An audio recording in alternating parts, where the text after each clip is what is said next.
Okay, good afternoon. So let us continue our lesson. We started learning about first degree linear equations in one unknown before. Those were simple questions. This is the same topic. We want to increase the level of the hardness of question, difficulties of the question we want to solve. Okay? So before going solving harder problems, I want to say that in which way we want to make it harder. We want to start working with equations including some fractions. Okay, but the fractions that we are, hello, when we want to solve these problems, the unknowns does not appear in the denominator. That would be a much harder, not much harder, but harder question. We will study a little bit about that in Math 2C. So here today I want to talk about first degree linear equations in one unknown as before, but this time I am facing fractions, but not fractions like this. For example, you will not get a question like this usually. For example, plus 5 is equal to 10. Of course, this is really not hard to solve, but I am not talking about these kinds of questions. This question is not a linear, it's not a first degree equation. I have a fraction, its unknown appears in the denominator. I am not going to talk about these equations at least this session. What I mean some equations like this.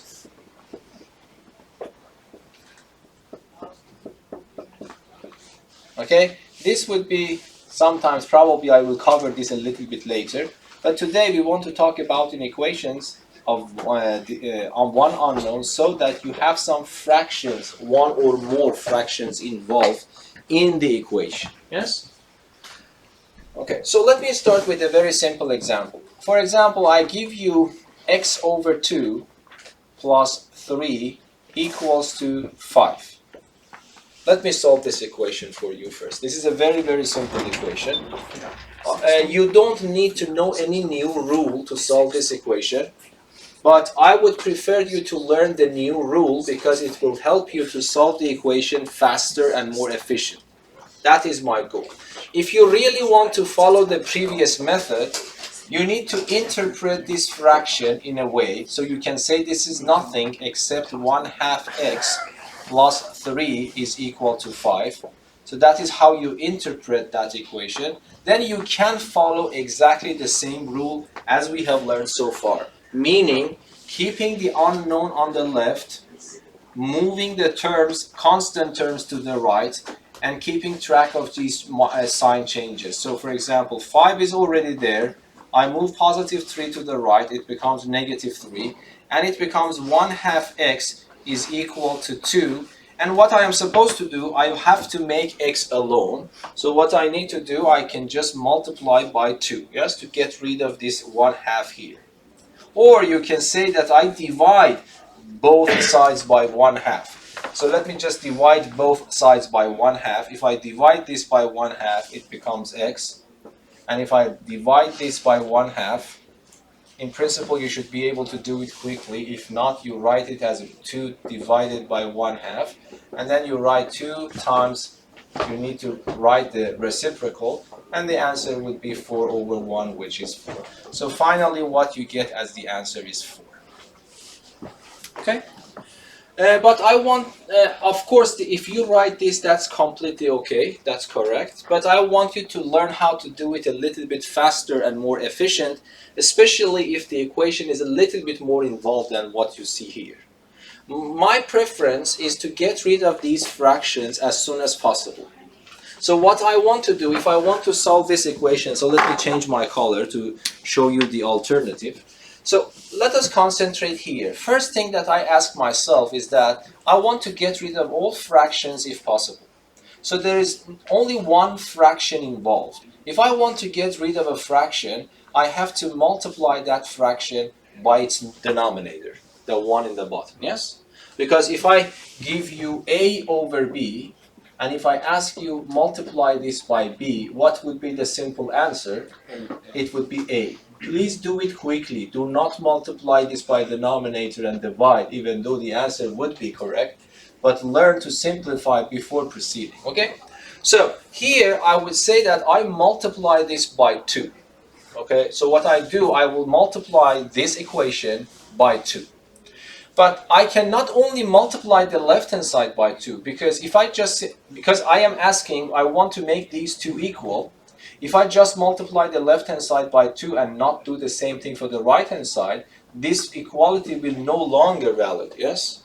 But if this is going to be equal to this, and I multiply this by 2, and I also multiply by this by 2, then it is reasonable, because 2 times this is also equal to 2 times that, yes? If this is equal to that, yes? So that's the idea. I multiply it by 2, but there are 2 terms on the left-hand side, so let me write all of them in detail.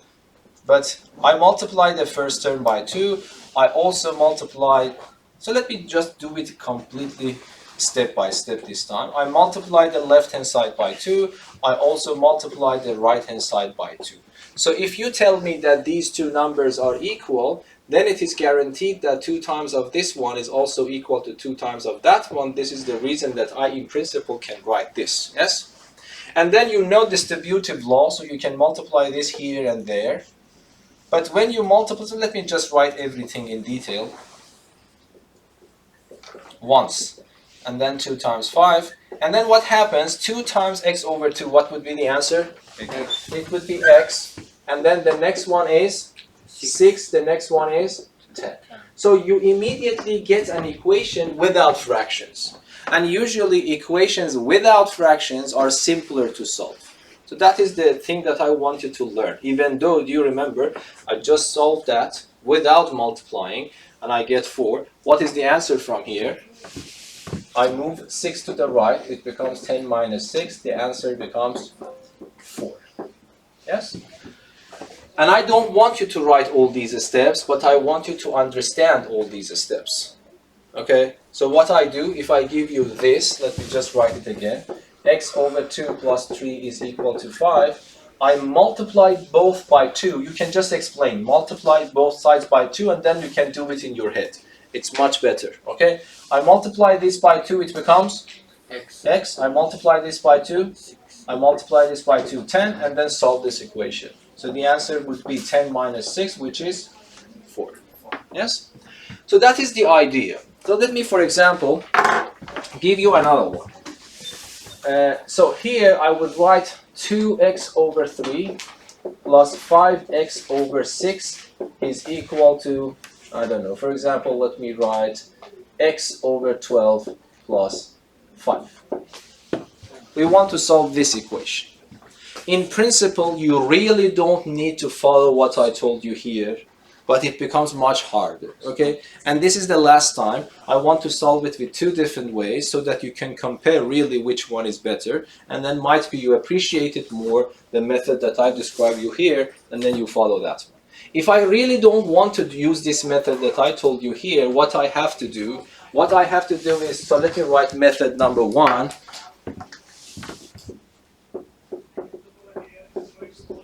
Okay, so the old one. Okay, so the old method tells you that move terms with x to the left, move terms, the constant terms to the right. Okay, so what can I do? This one, I interpret it as 2 over 3x. Is that understandable, that this one and that one are the same? So these are extremely important to understand, yes? Is that okay with you if I write this in this form? Everyone understands that? Okay. And then the next one, what can I write? And then this one is 1 over 12. I move it to the left. It becomes minus 1 over 12x. But I keep 5 to the right. Then what I have to do, I need to go to scratch paper, because these numbers are not that friendly numbers. I cannot do it in my head. So what I can do, I can write 2 over 3 plus 5 over 6 minus 1 over 12 is equal to 5. Yes?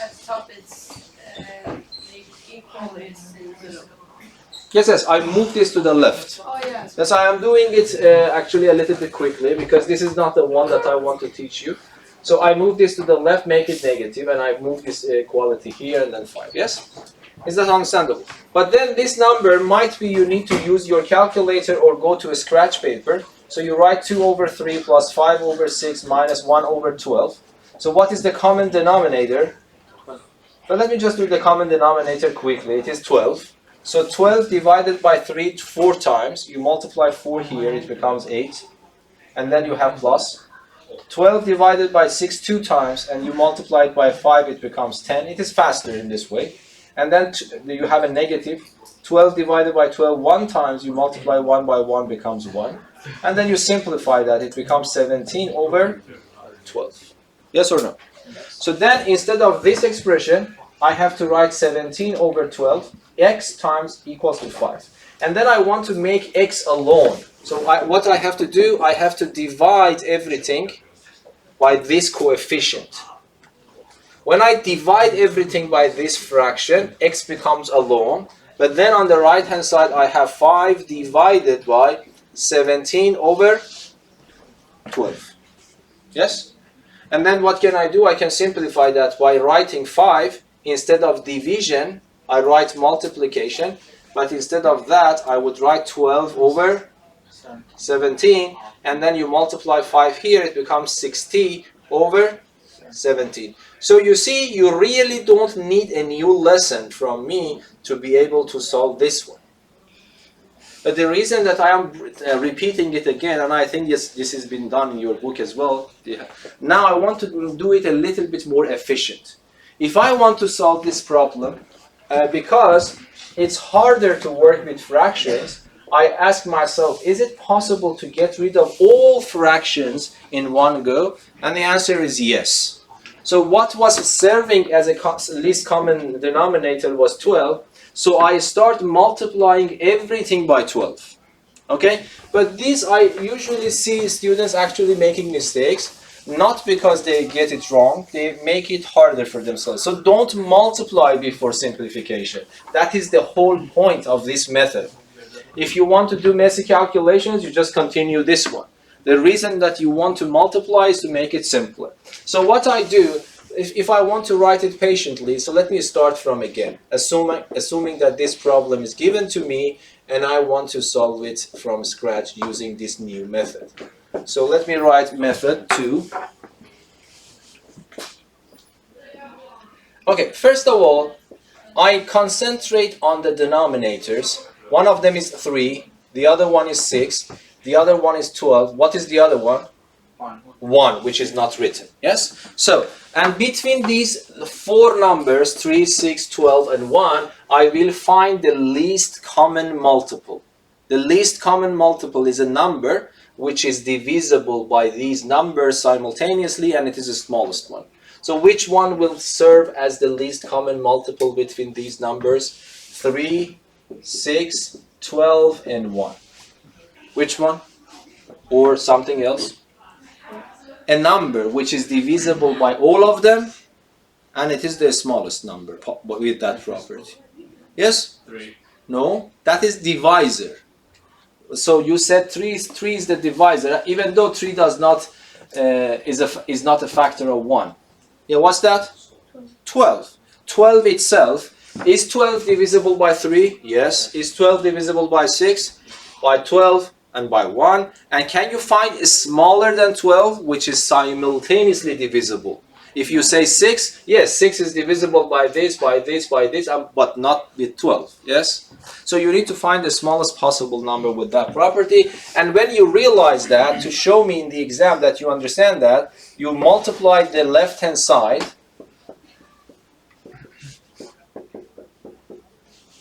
and the right-hand side by that number that you found. Okay? And this is the thing that I want you to do in your head. Of course, you can write it here. So I will take this 12 and multiply it here. To understand what is going on, I will write it in a scratch paper, but you don't have to. It's better not to write these intermediate steps. What I want to do, I want to multiply this. Of course, you can multiply 12 by 2, it becomes 24, and then divide it by 3. But don't get used to this way of solving. I would say 3 by 3 1 times, 12 by 3 4 times. And I multiply 4 here, so the answer is 8x. So what I expect you to do, of course if you write, that's okay as well, but I want you to do these things a little bit fast. So if you do this in your head, this one multiplied by that, what's the answer? The answer is 8x. And then I do this one with that one. Can you do it in your head now? 6 by 6, 1, 12 by 6, 2. What's that? 10x. Because 12, when I multiply, I do not multiply 12 by 5. Of course, it is possible it becomes 60. And 60 divided by 6 is 10. But why should I do that? 12 divided by 6 is easily done, which becomes 2. And I multiply just 2 there. It becomes 10x. Yes? And now I multiply here. 12 multiplied by that. Because I need to multiply this here and there, it becomes just simply x. And 12 multiplied by 5 is 60. So what is important is instead of solving this equation, which involves some fractions and hard for our brain to process, I'm just solving a new equation so that there are no fractions involved. Yes? So let me just there are some deep questions going on, I will answer them. So 8x plus 10x is 18x. And then I move x to the left, it becomes negative x. Yes, if you want, you can do it also in your head. So it is 17x is equal to 60. And then you want to make x alone, so you divide 60 by 17. And that's exactly the number. I hope that you agree with me that this is much faster and at least more efficient and easily done. Of course, here you might say that, okay, that was not also a big problem, so why I should learn a new method. But if you do not want to learn this new method, then you will be in trouble when I want to teach you equations in which that you have some unknowns in the denominator as well, okay? So is this method understandable for everyone? But there is a deep question here, okay? I'm not solving the same equations. The teacher gave me this equation, and instead of solving this equation, I magically turned this equation into another equation, and I solved that equation. Okay? By the way, do you have questions? Yes. Yes? That last one, why is the answer x equals to 60 over 18? No, it is 17. Oh. It's written bad. Yes, it's 17, which is the same answer there, yes? Okay, so this is a very, very deep and important question. Okay, so the teacher gave you this equation, but which one you actually solved? You start solving this equation. You change this equation, this is the terminology. You reduced this equation into this equation. Instead of solving that equation, you solve the new equation. And then you are claiming that whatever I get here is the answer to the equation which teacher gave to me. But why? Is it logical? And is it always the case? This is what I want you to understand. Of course, you can memorize and always with work, but I want you to understand why this is going, why this is true. There is a very loophole sometimes in these kinds of calculations. Yes? So you see here, do I know that this is true or false? Is it true or false? If I ask you, is it true or false? You answer me that we don't know yet. We are looking for those numbers so that make this equality true.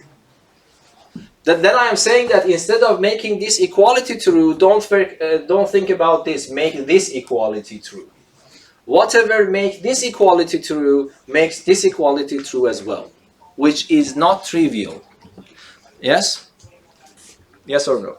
For example, some operations, if A is equal to B, do you think I can conclude that 2 times A is also equals to 2 times B? Yes. Is that reasonable? This is reasonable. But is this also reasonable to go back? If I give you 2A is equal to 2B, can you also conclude that A is equal to B? In this case, yes. And then you will say that mathematically, this statement, which claims equality between these two, is equivalent completely with this statement, which is claiming the equality of these two. They are actually the same thing. So here I multiplied by 12. So let me consider this to be A. Let me consider this to be B. Still, I don't know if A is equal to B.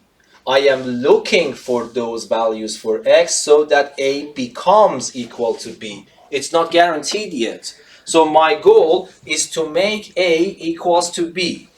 Okay, but did I guarantee this one? If you look at my solution, no, I didn't guarantee this one. I guaranteed this one.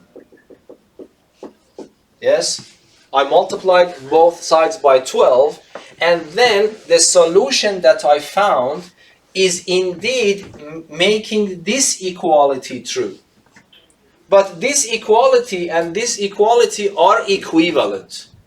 So by equivalent, because if they are the same, I can conclude these are the same, and the other way around.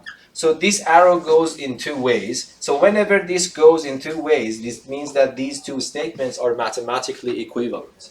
When they are equivalent, it doesn't matter if I solve this one or the new one. Is that understandable? So there is something very important going on. Is this equation identical to this equation? The answer is no. You can immediately feel the difference, yes? This is including fractions, this no. Are these equations equivalent? The answer is yes. So be careful. They are not identical. They are different equations, but they are equivalent, meaning that the solutions are the same. Yes? So this is the logic going on. And sometimes, by the way, this logic breaks down, you know. For example, let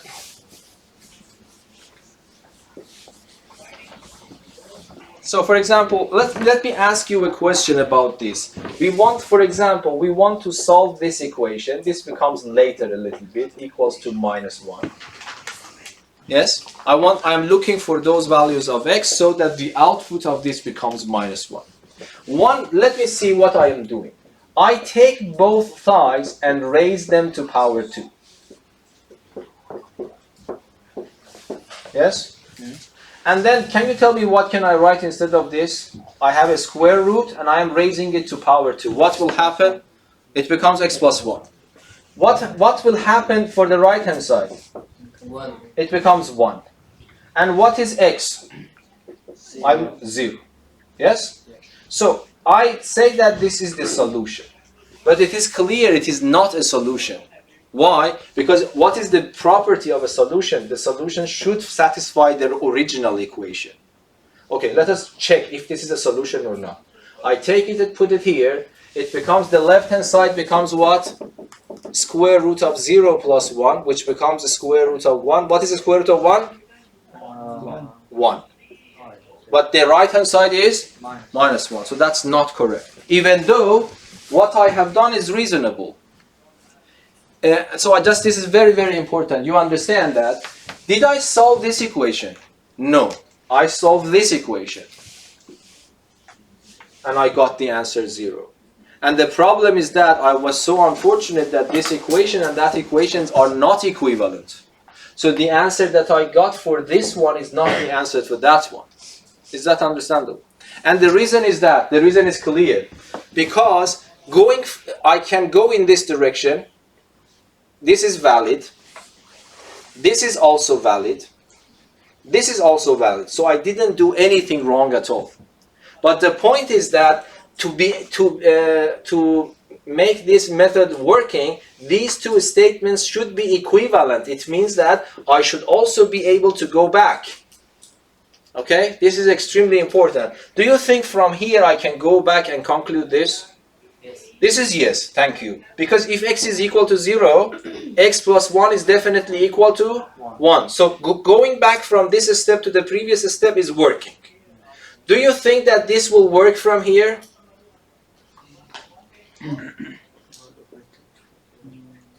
That is also working, because if I ask you, can I replace 1 with -1 to power 2, you would say yes, because -1 to power 2 is the same as 1. And x plus 1 can be written in this form. The problem is that this last step is not possible. So they are not equivalent. Making it simpler for you. You see, if I tell you x is equal to 2, and I ask you, can you conclude that x to the power of 2 is 4? What is your answer? Positive or negative? Positive. If x is 2, x squared is definitely 4. But let us go back. I tell you x squared is 4. Can you conclude that x is equal to 2? Be careful. No, why? Because it can also be minus 2. Exactly, the best question. Because it's the answer. This can be also negative 2. So you see, this implication is true. This implication is false. So this means that, are these two statements equivalent? No. Because I can go in one direction, but there is no necessity to be able to go back. Of course, it might be true, but there is no guarantee that if x squared is 4, there is no guarantee that x is equal to 2, because it might be minus 2. Yes? So these two statements are not equivalent. So, but don't worry. Everything what we are doing here is always produces equivalent statements. Because I can go in this direction, by dividing I can go back in this direction. Is that understandable? So some operations in mathematics are reversible, some operations are not reversible. So raising to power 2 is not a reversible operation, because in this direction it goes fine, in the opposite direction it doesn't go fine. Yes. Could it be the same if the exponent is Odd? No. even numbers? Yes, yes. All even numbers are not reversible in this case, but odd exponents are reversible. So, for example, if I ask you, are these two statements equivalent? Here the answer is yes. Because if x is equal to 2, can I imply, can I guarantee this? The answer is yes. If I tell you this, can I guarantee this? The answer is yes. So these two are indeed the same statement. Of course, not the same statement, two equivalent statements. Of course, this is easier for us to understand and process than this one. So that is one part and duty of mathematics, to discover equivalent statements, which one of them is harder to understand, the other one is simpler to understand. But if you prove them mathematically equivalent, you don't bother which one you are working with. So this is just the only conceptual thing that I want you to learn. And don't worry, none of these irreversible parts will not happen in multiplication by a number. Because if you multiply, you can also divide and go back. So everything remains equivalent. Yes, is that understandable? Okay, now that concept is finished, we want to improve our skills in solving these kinds of problems. And I want to make it a little bit more complicated than what I have written. Ready? Yes? Okay, so let me just write that one now. Example, solve the following equations.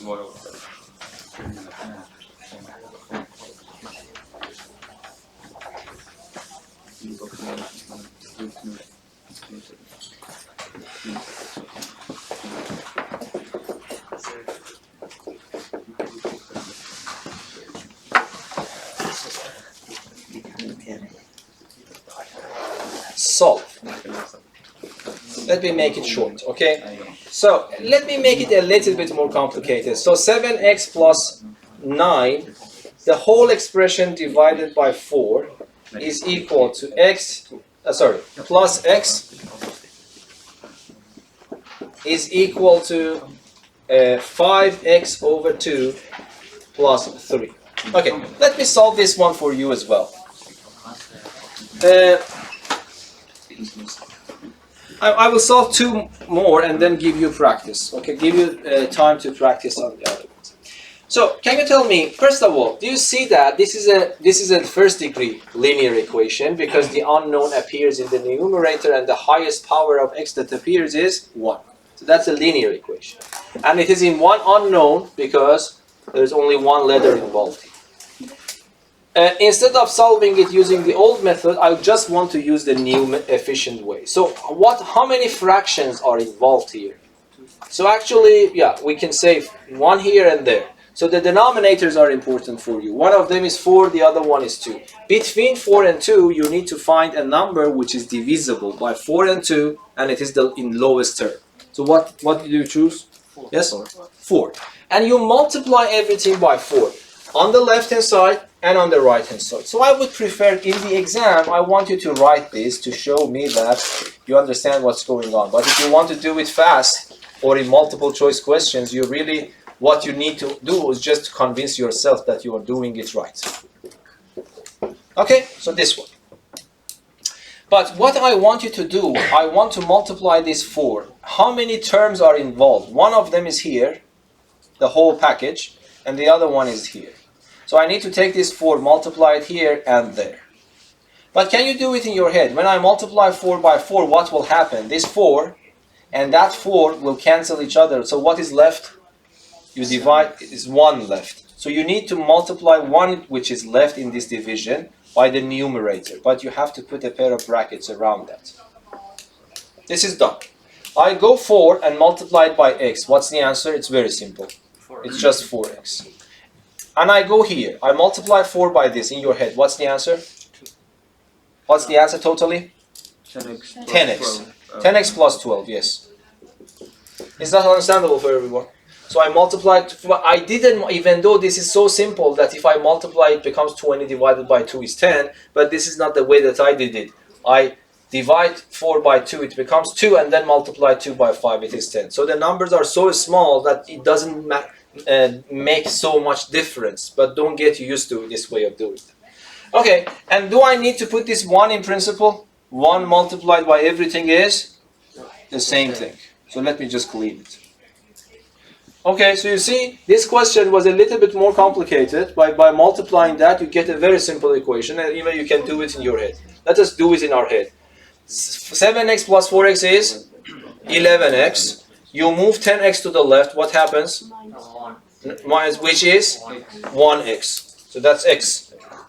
And then you have 12. You move 9 to the right. Minus 9 and 12 is 3. So you see, in just very simple step, you can find and solve the equation. So x equals to 3 is the answer. So let me repeat this again. What is the meaning of this number that I got? I'm just reviewing things. What is the meaning of this number? Solution. So what is the meaning of the solution? It's the number that when you replace x, Yes. right hand side and left hand side Becomes equal. And this is the only number because we were not able to get anything extra. So that's the solution. Any questions here? Yes? Can you repeat the last part? Here, Yes. I multiply 4 by here. So I have to multiply it by the first term. Yes? And then I have to multiply it by that. Yes? And then when I want to multiply, I would say that 4 and 4 are simplified. Do you know how to simplify these things or not? Yes or no? Yes. For example, if you want to multiply 5 by 2 over 15, what do? You can say 5 to 5 1 times, 15 to 5 3 times, and then you multiply 1 by 2, it becomes 2. This is 1 by 3 becomes 3. Yes? That's again the same thing. So I am saying that 4 to 4 1 times, 4 to 4 1 times, yes? And then I multiply 1 by this expression, which becomes 7x plus 9. And then 4 times x is just 4x. And the same thing here. I multiply this by that one, and then I multiply 4 by that one. I have to multiply here and there. But again, 2 by 2 1 times, 4 by 2 2 times, but 2 times 5 is 10x, 4 times 3 is 12.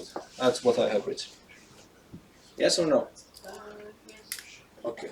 Any questions? But then, might be I did very fast. Let me just write it step by step. So 7x plus this one is 11x plus 9. And then I have 10x plus 12. Then I move this 10x to the left. It becomes negative 10x. 12 is already there. I move 9 to the right. It becomes negative 9.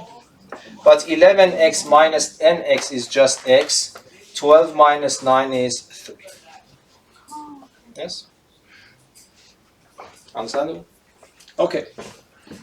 You really don't need to go that fast, but multiply. I hope that you agree with me. Multiplication is easier and more efficient than start working with fractions. If you want to do with fractions, you have to take common denominators or move them around. So you have to work with fractions. Okay, so let me give one more example and then write some on the board to give you a little bit of time to think and practice. So you see, this is not a new lesson. I am just increasing the level of the difficulty. And by the way, the people who are coming for the competition tomorrow, it is at 9, but we were not able to find a classroom yet. Mahmoud is working on it. I will send you an email late, probably, or I mean in the evening, that where the place is. Okay?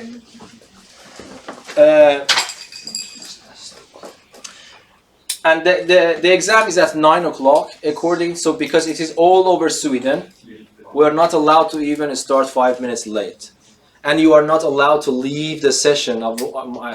So if you need bathroom or something, you have to go before that. That's also a little bit cruel. But in principle, if you want to sit 5 hours, you are not allowed to go out and come back. And you are not allowed to have calculators, mobile phone. The only thing that you have, please bring extra pens, ruler and compass if you need. That's the only things that you might need. Okay?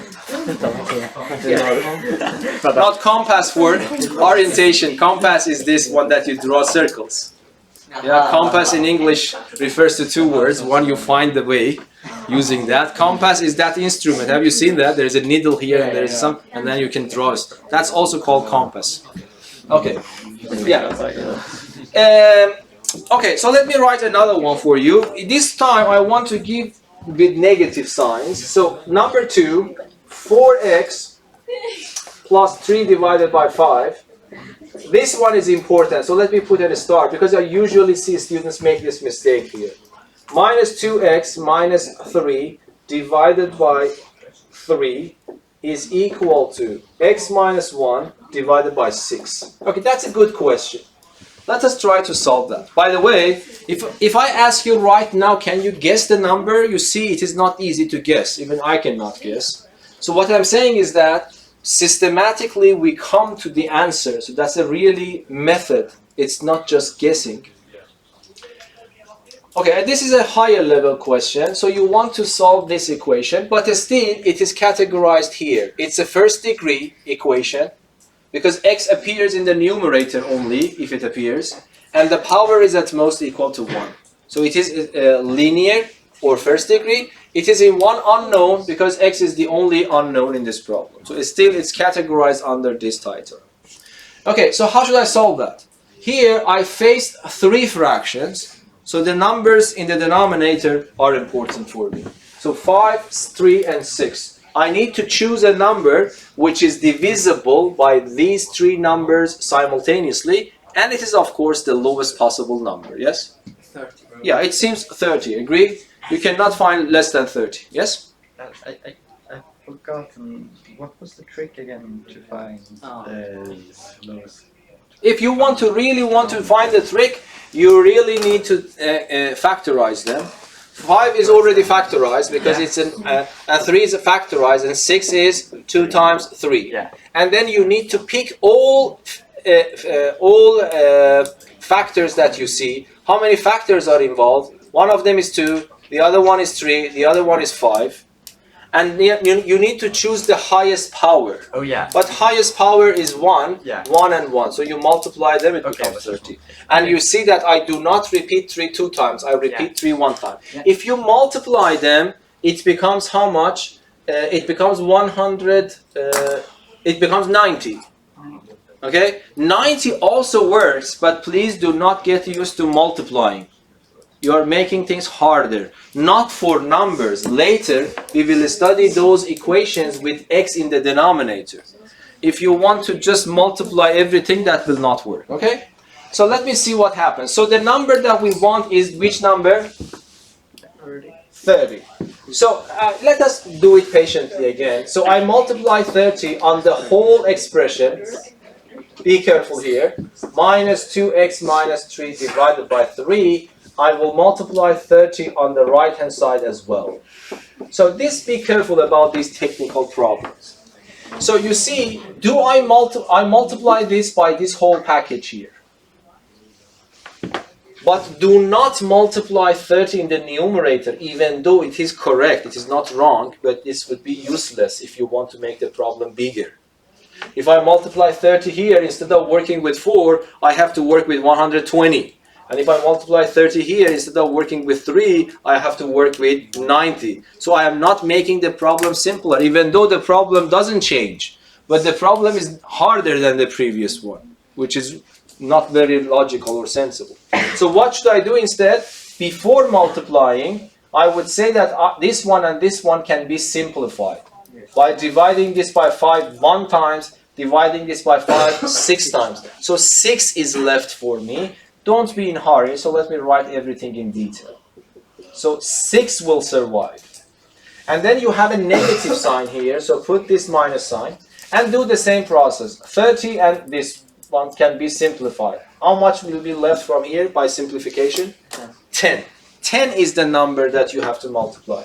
But because you have a negative sign, I put minus there. On the right hand side, what can I write?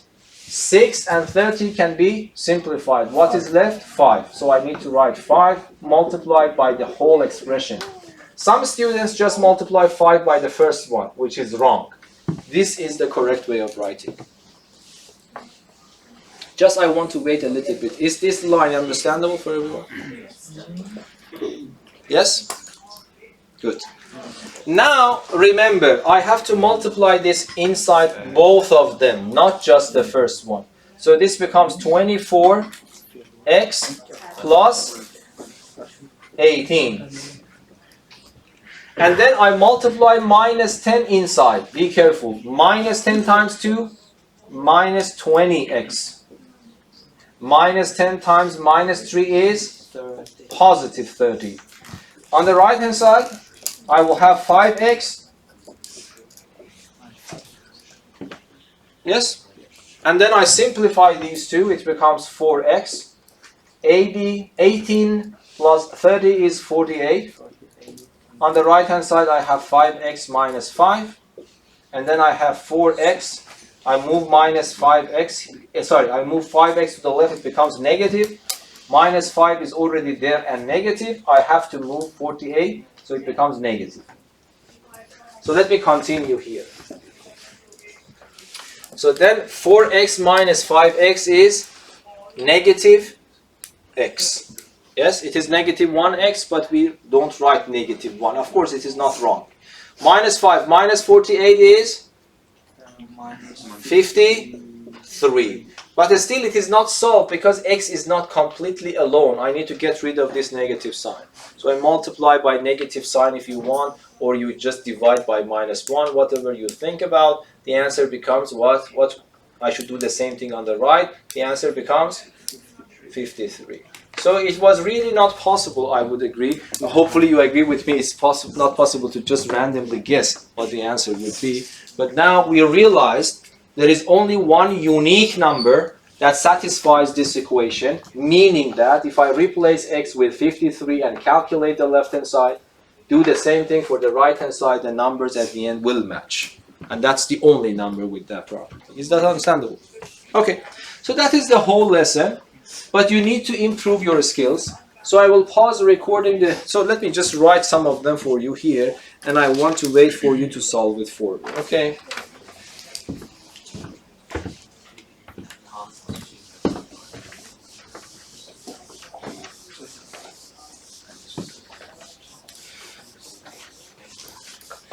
Okay, so number 3, let me write this one for you here. So 2x plus 1 over 3 minus 5x minus 2 over 7 is x minus 13. Okay, so don't wait for me. You start solving, I write another one for you.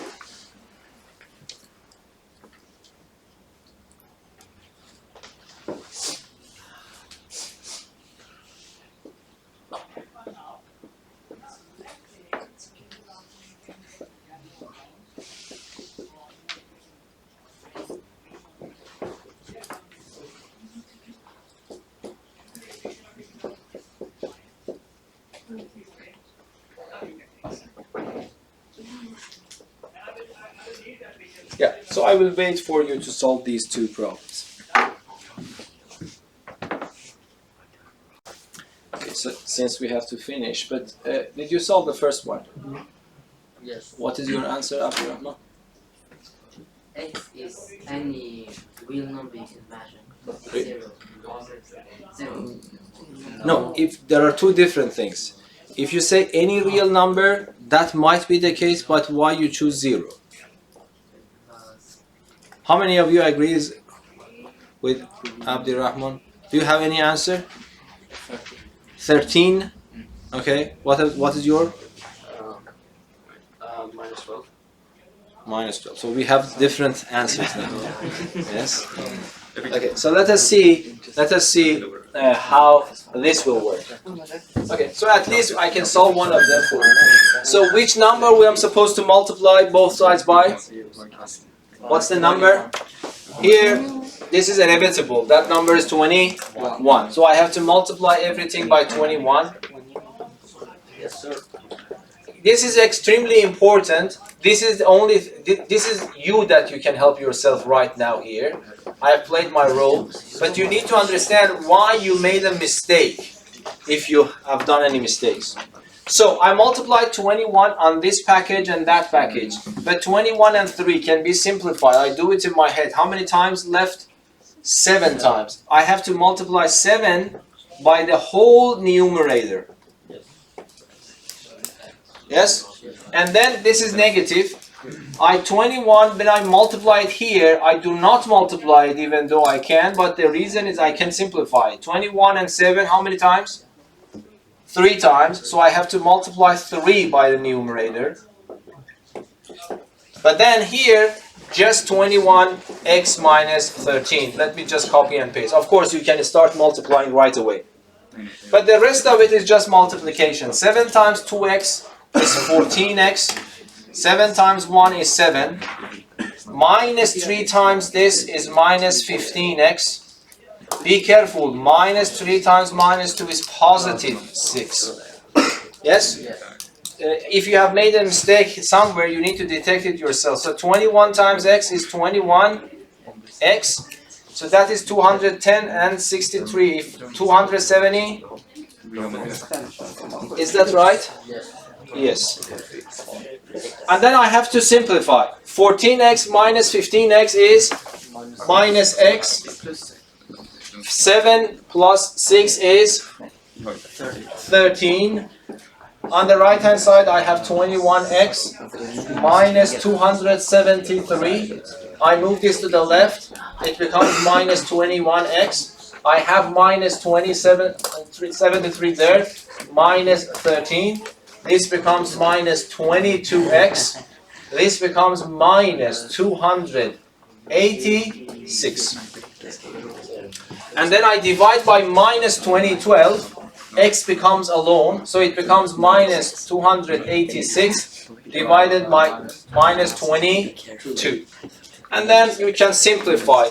First of all, the minus signs are gone. I don't know if this is divisible. If you don't know if it is divisible or not, you just divide by 2 because it is clear.